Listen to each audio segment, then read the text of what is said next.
Hello friends, welcome back to my dream channel. இன்றைக்கி நாம் பருப்பு வடை எப்படி செய்யலான்னு பார்க்கலாம். அதை நம்ம ஊரில் மசால் வடைன்னு சொல்லுவாங்க. இதுக்கு நான் பட்டாணி பருப்பு எடுத்திருக்கேன். யூஸ்வலாக இது கடலை பருப்புலேயும் செய்யலாம். இது குறைஞ்சது 1.5 மணி நேரமாவது தண்ணியில் ஊற வைக்கணும்.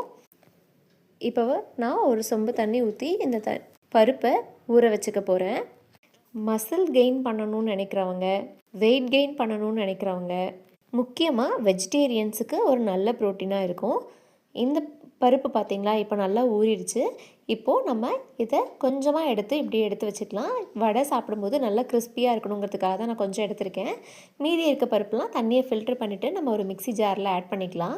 நான் இன்றைக்கி டோட்டலாகவே சின்ன டம்ளரில் 1 டம்ளர் பருப்பு தான் எடுத்திருக்கேன்.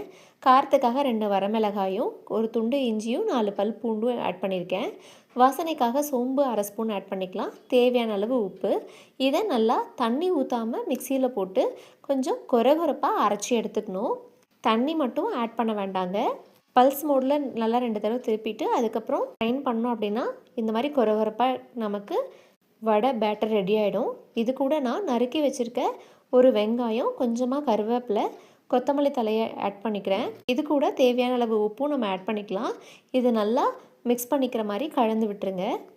இந்த மாதிரி நம்ம கலந்ததை ஒரு பால் மாதிரி நம்ம உருண்டை பிடிச்சிக்கலாம். நல்லா உருண்டை பிடிச்சதை நம்ம என்ன பண்ண போகிறோம் அப்படின்னா, நல்லா தட்டி எண்ணெயில் பொரிச்சு எடுக்கணும். சைடில் ஒரு கடாயை வச்சு அதில் நல்லா எண்ணெய் ஊற்றி சூடானதுக்கப்புறம் நம்ம ரெடி பண்ணி வச்சுருக்கோம் இல்லைங்களா, இதை நான் இப்படி செய்கிற மாதிரி உருண்டை பிடிக்கணுங்க.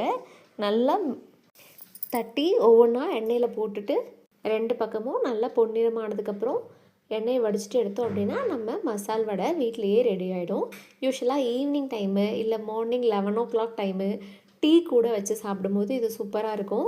இது டீப் ஃப்ரை பண்ணுறோம் இல்லைங்களா எண்ணெயில், அதனால் கொஞ்சம் மாடரேட் அமௌண்ட்டில் நம்ம இந்த மாதிரி ஃப்ரை பண்ண ஃபுட்ஸ் எடுத்துக்கிறது நல்லது. இந்த மாதிரி கோல்டன் ப்ரௌன் ஆகிற மாதிரி 2 சைடும் நம்ம திருப்பி போட்டு வேக வச்சு எடுத்துக்கணும். அவ்வளோதாங்க, மசால் வடை ரெடி.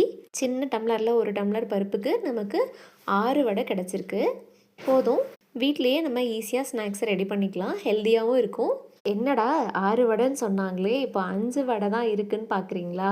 ஒரு வடையை காக்கா தூக்கிட்டு போயிடுச்சுங்க. வீடியோ பிடிச்சிருந்தா சேனலை சப்ஸ்கிரைப் பண்ணுங்கள். தேங்க்யூ.